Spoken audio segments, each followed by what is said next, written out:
City cable news కి స్వాగతం. ముఖ్యమంత్రిగా తెలుగుదేశం పార్టీ అధినేత చంద్రబాబు నాయుడు ప్రమాణ స్వీకార ఏర్పాట్లు విజయవాడలో తుది దశకు చేరుకున్నాయి. ముఖ్యమంత్రిగా తెలుగుదేశం పార్టీ అధినేత చంద్రబాబు నాయుడు ప్రమాణ స్వీకార ఏర్పాట్లు విజయవాడలో తుది దశకు చేరుకున్నాయి. గన్నవరం సమీపంలోని కేసరాపల్లి ఐటీ పార్క్ వద్ద ఈ కార్యక్రమం ఏర్పాటు కానుంది. ఈ నెల 12వ తేదీన చంద్రబాబు ప్రమాణ స్వీకారం చేయనున్నారు. ఈ నేపథ్యంలో చంద్రబాబు ప్రమాణ స్వీకార వేదిక వేగంగా ముస్తాబవుతోంది. అధికారులు, టీడీపీ నాయకులు సభావేదిక పనులు దగ్గరుండి పర్యవేక్షిస్తున్నారు. సభావేదిక ఏర్పాట్లు 5గురు ఐఏఎస్ అధికారుల పర్యవేక్షణలో ముమ్మరంగా సాగుతున్నాయి. 5 చోట్ల పార్కింగ్ ఏర్పాట్లు చేశారు. దాదాపు 1,00,000 మంది ప్రజలు ఈ కార్యక్రమానికి హాజరవుతారని అంచనా వేస్తున్నారు. ఈ సందర్భంగా పోలీసులు ప్రత్యేక దళాలతో భారీ బందోబస్తు ఏర్పాట్లు చేస్తున్నారు. దాదాపు 1,00,000 మంది ప్రజలు ఈ కార్యక్రమానికి హాజరవుతారని అంచనా వేస్తున్నారు. పార్కింగ్ లో ఉన్న బైక్ ను చోరీ చేసిన వ్యక్తిని గంటల వ్యవధిలోనే వెతికి పట్టుకుని దేహశుద్ధి చేసిన ఘటన కృష్ణా జిల్లా మచిలీపట్నంలో చోటు చేసుకుంది. పార్కింగ్ లో ఉన్న బైక్ ను చోరీ చేసిన వ్యక్తిని గంటల వ్యవధిలోనే వెతికి పట్టుకుని దేహశుద్ధి చేసిన ఘటన కృష్ణా జిల్లా మచిలీపట్నంలో చోటు చేసుకుంది. ఉల్లింగపాలెంకు చెందిన వెంకటేష్ అనే వ్యక్తి జగన్నాథపురంలో తన బైక్ ని పార్క్ చేయగా కొద్దిసేపటికే చోరీకి గురైంది. అయితే చోరీకి గురైన బైక్ కోసం తీవ్రంగా గాలించినా ప్రయోజనం లేకపోవడంతో వెంకటేష్ పోలీసులకు ఫిర్యాదు చేసి రైతు బజార్ వద్ద ఉన్న పెట్రోల్ బంకుకు వెళ్లిన క్రమంలో చోరీకి గురైన తన బైక్ కనిపించింది. దీంతో బైక్ చోరీ చేసిన వ్యక్తిని పట్టుకుని దేహశుద్ధి చేసి పోలీసులకు అప్పగించారు. బైక్ చోరీ చేసిన వ్యక్తి కానూరు గ్రామానికి చెందిన తిరుమణి సురేష్ గా పోలీసులు గుర్తించారు. జగన్నాథపురం వాసుదేవి కాలేజ్ దగ్గర బండి పెట్టాం సార్. అక్కడ పెట్టి మేము టీఎన్ఆర్ సీఫుడ్ లో వర్క్ చేస్తామండి. అయితే బండి అక్కడ పెట్టి పార్క్ చేసి మేము షాప్ లోకి వెళ్ళాం. షాప్ లోకి వెళ్ళిన 5-10 నిమిషాలకి బండి ఎత్తికిపోయాడండి. ఎత్తికెళ్ళిపోతే మేము చుట్టుపక్కల అన్ని నెతికామండి, ఎక్కడా దొరకలేదు. కంప్లైంట్ ఇద్దామని పోలీస్ స్టేషన్కి వచ్చాము. తర్వాత పెట్రోల్ కొట్టించుకుందామని వేరే బండిలో బండి వేసుకుని పెట్రోల్ బంక్ రైతు మార్కెట్కి వెళ్తే అక్కడ కనపడిందండి. కనపడితే పట్టుకుని పోలీస్ స్టేషన్ తీసుకొచ్చాడు. అక్కడి నుంచి వేసుకొచ్చాడా? అక్కడి నుంచి వేసుకొచ్చాడు. అక్కడి నుంచి వేసుకొచ్చాడు. మొత్తం అన్ని నెతికాము, ఇక దొరకదా కంప్లైంట్ ఇచ్చాము. ఇక ఆశ వదిలేసుకుని సరే పెట్రోల్ బంక్లోకి వెళ్ళి ఆయిల్ కొట్టించుకుని వచ్చేదామని పెట్రోల్ బంక్కి వెళ్ళామండి. రైతు బజార్ ఆయిల్ కొట్టించుకుని వస్తామంటే ఈలోపు బండి దొరికింది. బండి దొరికితే తీసుకొచ్చి పోలీస్ స్టేషన్. లారీని ఓవర్టేక్ చేస్తుండగా బైక్ పై నుండి పడిపోయిన ఆ మహిళ అక్కడికక్కడే మృతి చెందింది. బుట్టాయిపేట సెంటర్ సమీపంలో జరిగిన రోడ్డు ప్రమాదంలో ఓ మహిళ దుర్మరణం చెందింది. లారీని ఓవర్టేక్ చేస్తుండగా బైక్ పై నుంచి పడిపోయిన ఆ మహిళ అక్కడికక్కడే మృతి చెందింది. మృతురాలు రేపల్లెకు చెందిన మోపిదేవి రాజేశ్వరిగా గుర్తించారు.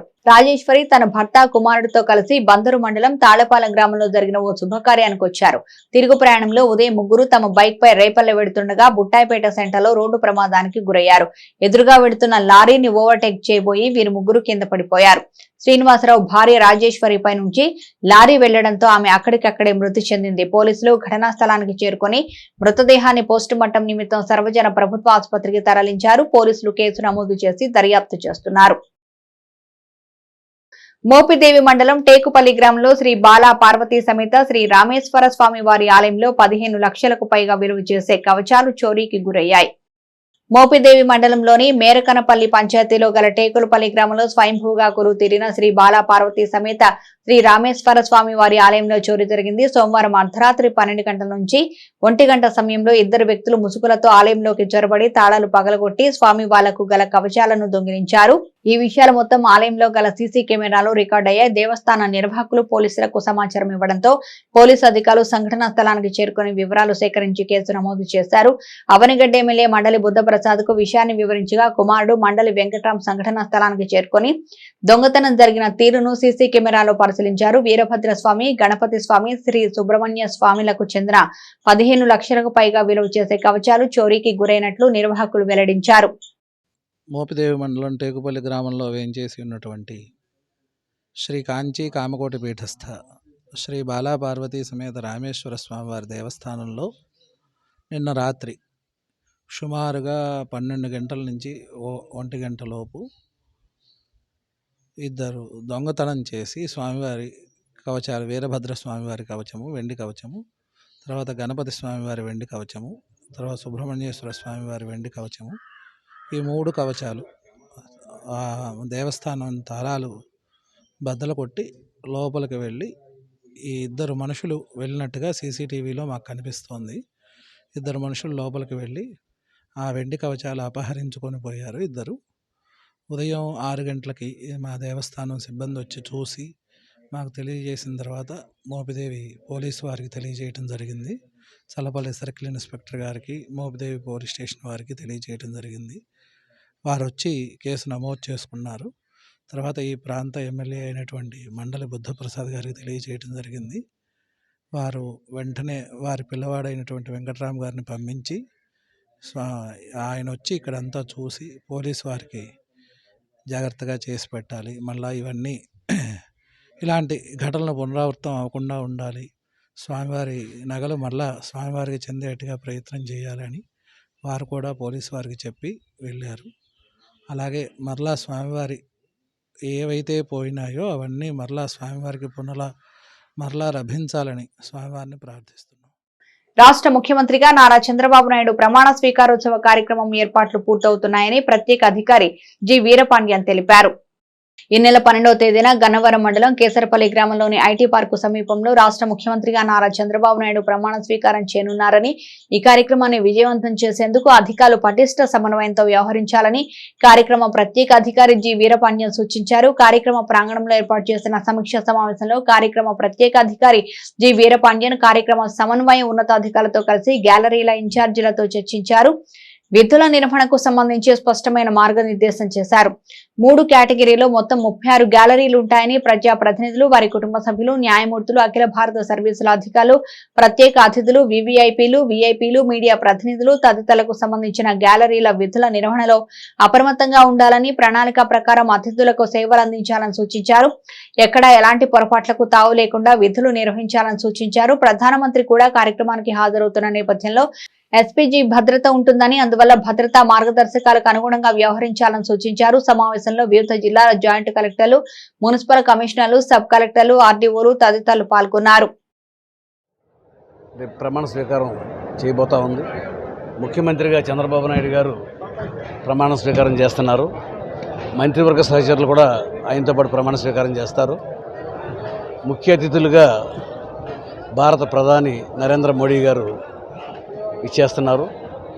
పవన్ కళ్యాణ్ గారు, నరేంద్ర మోడీ గారు, చంద్రబాబు నాయుడు గారు చేసినటువంటి ఈ పోరాటంలో ప్రజలు నిరంకుశ పాలకుడైనటువంటి ప్రజాస్వామ్య వ్యతిరేకమైనటువంటి జగన్మోహన్ రెడ్డిని చిత్తుగా ఓడించి కూటమికి అఖండ విజయం చేకూర్చారు. 164 స్థానాలతో కూటమి విజయం సాధించింది. రాజకీయ చరిత్రలోనే కని ఎరిగినటువంటి విజయం అది. ప్రజలు ఒక నిరంకుశవాదికి, ఒక అవినీతిపరుడికి ప్రజలు ఎలా బుద్ధి చెప్పారో ఈ రాజకీయంగా ఈ ఫలితాలే నిదర్శనం. ఇవాళ ఓటు అనే వజ్రాయుధంతో ఈ రాష్ట్రాన్ని పట్టినటువంటి శని వదిలించి ఈ రాష్ట్రాన్ని ఎవరైతే అభివృద్ధి చేస్తారో, ఎవరి హయాంలో అయితే ఈ రాష్ట్రం కానీ రాష్ట్ర ప్రజలు కానీ బాగుంటారో, చంద్రబాబు నాయుడు గారు, పవన్ కళ్యాణ్ గారు, నరేంద్ర మోడీ గారు కలిపినటువంటి ఆ కూటమికి మరి అఖండ విజయం చేకూర్చారు. ప్రతిష్టాకరంగా రేపు పొద్దున ఉదయం 11:27 చంద్రబాబు నాయుడు గారు, ఆయన మంత్రివర్గ సహచరులు ప్రమాణ స్వీకారం చేస్తున్నారు. దానికి భారత ప్రధాని నరేంద్ర మోడీ గారు రావటం అనేది గొప్ప విశేషం. అనేక రాష్ట్రాల నుంచి మరి ముఖ్యమంత్రులు, మంత్రులు కూడా కేంద్రం నుంచి కూడా మరి ఈ కార్యక్రమానికి ముఖ్య అతిథులు ఇచ్చేస్తున్నారు. తెలుగుదేశం పార్టీ, కూటమి, జనసేన, బీజేపీ కలిపి నిర్వహిస్తున్నటువంటి ఈ ప్రమాణ స్వీకార మహోత్సవానికి అన్ని రాజకీయ పార్టీలు, బీజేపీ, జనసేన, తెలుగుదేశం పార్టీ నాయకులు, కార్యకర్తలు పెద్ద ఎత్తున తరలి వచ్చి ఈ కార్యక్రమాన్ని జయప్రదం చేస్తూ ఉన్నారు. ఇది పండగ రోజు. అక్రమంగా నిర్మించిన మచిలీపట్నం వైఎస్ఆర్ పార్టీ కార్యాలయం ప్రభుత్వం స్వాధీనం చేసుకోవాలని కృష్ణా జిల్లా జనసేన పార్టీ ప్రధాన కార్యదర్శి లంకిశెట్టి బాలాజీ డిమాండ్ చేశారు. కోట్ల రూపాయలు ఖరీదు చేసే ప్రభుత్వ స్థలంలో అక్రమంగా నిర్మించిన మచిలీపట్నం వైఎస్ఆర్ పార్టీ కార్యాలయం భవనాన్ని తక్షణమే స్వాధీనం చేసుకుని భోగరాజు పట్టాభి సీతారామయ్య భవనంగా మార్పు చేయాలని కృష్ణా జిల్లా జనసేన పార్టీ ప్రధాన కార్యదర్శి లంకిశెట్టి బాలాజీ డిమాండ్ చేశారు. నియమ నిబంధనలకు వ్యతిరేకంగా ప్రభుత్వ నిబంధనలను తుంగలో తొక్కి ఏకపక్షంగా మచిలీపట్నం ఈడేపల్లిలో జిల్లా జడ్జి బంగ్లా ఎదురుగా నిర్మించిన ప్రారంభం కాని వైఎస్ఆర్ పార్టీ కార్యాలయం భవనాన్ని తక్షణమే జిల్లా కలెక్టర్ స్వాధీనం చేసుకుని భోగరాజు పట్టాభి సీతారామయ్య భవనంగా మార్పు చేయాలని బాలాజీ కోరారు. రాజకీయాలకు అతీతంగా మచిలీపట్నంలో భోగరాజు పట్టాభి సీతారామయ్య గారి యొక్క స్మారక భవనాన్ని నిర్మాణం చేయాలని ఆంధ్ర బ్యాంక్ వాళ్ళు 40 కోట్ల రూపాయలు నిధులతో ముందుకొస్తే మరి ఇప్పుడు ఎంపీ గారు గతంలో ఎంపీగా చేసినటువంటి బాలశౌరి గారు అప్పుడు ముఖ్యమంత్రి జగన్మోహన్ రెడ్డి దగ్గరికి వెళ్ళి స్వయంగా సంతకం కూడా తీసుకొచ్చారు, సైట్ అలాట్ చేయండి, ఇక్కడ భవన నిర్మాణం చేయమని. ఇక్కడ దీనికి ప్రభుత్వం నుంచి వచ్చిన ముఖ్యమంత్రి వచ్చిన స్థానిక శాసనసభ్యుడి యొక్క రాజకీయం వల్ల భవన నిర్మాణం జరగలేదు. ఈ రోజున జిల్లా జడ్జి గారి గేట్ ఎదురకుండా 2 ఎకరాల స్థలంలో ఇవాళ దాని కాస్ట్ సుమారు 6 కోట్ల రూపాయలు సైట్ కాస్ట్ ఉంది ఇవాళ బహిరంగ మార్కెట్లో. అటువంటి చోట ఎటువంటి అనుమతులు లేకుండా అనధికారికంగా వైఎస్ఆర్ భవనం అని చెప్పేసి పార్టీ కార్యాలయాన్ని పెద్ద ఎత్తున నిర్మాణం చేయడం జరిగింది. దీన్ని మచిలీపట్నం ప్రజలు అందరూ కూడా దీన్ని తీవ్రంగా ఖండిస్తున్నారు. దీని మీద జిల్లా కలెక్టర్గా స్పందించి అనధికారికంగా నిర్మించిన ఆ బిల్డింగ్ని ప్రభుత్వం స్వాధీనం చేసుకుని, ఎందుకంటే ప్రభుత్వ స్థలంలో నిర్మించారు, ఇది ప్రజల ఆస్తి, ప్రభుత్వ ఆస్తి, ఏకపక్షంగా రాజకీయంగా కనీసం శంకుస్థాపన లేకుండా అక్కడ బిల్డింగ్ని నిర్మాణం చేశారు. ఒక కాంట్రాక్టర్ కొబ్బరికాయ కొట్టి బిల్డింగ్ కట్టేశాడు. ఎంపీ లేడు, ఎమ్మెల్యే లేడు, కనీసం ఆ వార్డు కార్పొరేట్ కూడా లేకుండా బిల్డింగ్ చేశారు. ఆ బిల్డింగ్ తక్షణమే స్వాధీనం చేసుకుని దానికి భోగరాజు పట్టాభి సీతారామయ్య గారి స్మారక భవనంగా పేరు మార్చి ప్రభుత్వ ఆస్తిగా దాన్ని డిక్లేర్ చేయాలని మేము కోరుతున్నాం. దీనికి స్థానిక పార్లమెంట్ సభ్యులు, శాసనసభ్యులు రవీంద్ర గారు కూడా దీనికి సహకరించాలి. ఈ ప్రజల ఆస్తిగా ట్రీట్ చేయాలని కోరుతున్నాం. భోగరాజు పట్టాభి సీతారామయ్య గారు అంటే ఆ మహానుభావుడు. ఆయన పిఠాపురం సంస్థానంలో ఆయనకి సభ్యత్వం ఇస్తాను వద్దని ఇక్కడికి వచ్చి ఇక్కడ బందర్లో ఉండి నేషనల్ కాంగ్రెస్ అధ్యక్షుడిగా చేసి ఆంధ్ర బ్యాంక్ స్థాపించి దేశవ్యాప్తంగా లక్షలాది మందికి ఉపాధి కల్పించిన మహనీయుడు భోగరాజు పట్టాభి సీతారామయ్య గారు. ఆ మహనీయుడి పేరు మీద బిల్డింగ్ నిర్మాణం చేసే బాధ్యత మచిలీపట్నం ప్రజలందరి మీద కూడా ఉంది. కాబట్టి తక్షణమే ఆ బిల్డింగ్ స్వాధీనం చేసుకోవాలి. ఎందుకంటే ఆ బిల్డింగ్ ఇంకా ప్రారంభోత్సవం కాలేదు, అనఫిషియల్గా ఉంది. కాబట్టి కలెక్టర్ గారు చర్య తీసుకోవాలి. దీనికి ఎంపీ గారు, ఎమ్మెల్యే గారు సహకరించి ప్రజల యొక్క కోరికని దాన్ని చేయాలని కూడా మేము కోరుతున్నాం. మోపిదేవి శ్రీ వల్లి దేవసేన సమేత శ్రీ సుబ్రహ్మణ్యేశ్వర స్వామిని విశ్రాంత ఐఏఎస్ అధికారి రఘురాం దర్శించుకున్నారు. మోపిదేవి శ్రీ వల్లి దేవసేన సమేత శ్రీ సుబ్రహ్మణ్యేశ్వర స్వామిని విశ్రాంత ఐఏఎస్ అధికారి రఘురాం దర్శించుకున్నారు. రెవెన్యూ శాఖలో ముఖ్య కార్యదర్శిగా బాధ్యతలు నిర్వర్తించిన రఘురాం ఆలయానికి వచ్చారు. రఘురాంతో పాటు శీలం అశ్విని ఆలయ ఆవరణలో గల నాగపుట్టలో పాలు పోసి మొక్కుబళ్లు చెల్లించుకున్నారు. అనంతరం రఘురాం శ్రీ స్వామివారిని దర్శించుకోగా ఆలయ పండితులు ఆయనకు ప్రత్యేక పూజలు నిర్వహించి ఆలయ మర్యాదలతో సత్కరించారు. ఈ కార్యక్రమంలో తెలుగు యువత రాష్ట్ర కార్యనిర్వాహక కార్యదర్శి రావి రత్నగిరి, పిఎస్సిఎస్ మాజీ అధ్యక్షులు నాదెళ్ల శరత్, చంద్రబాబు, కోసూరు రవి తదితరులు పాల్గొన్నారు. సిటీ కేబుల్ న్యూస్ సమాప్తం.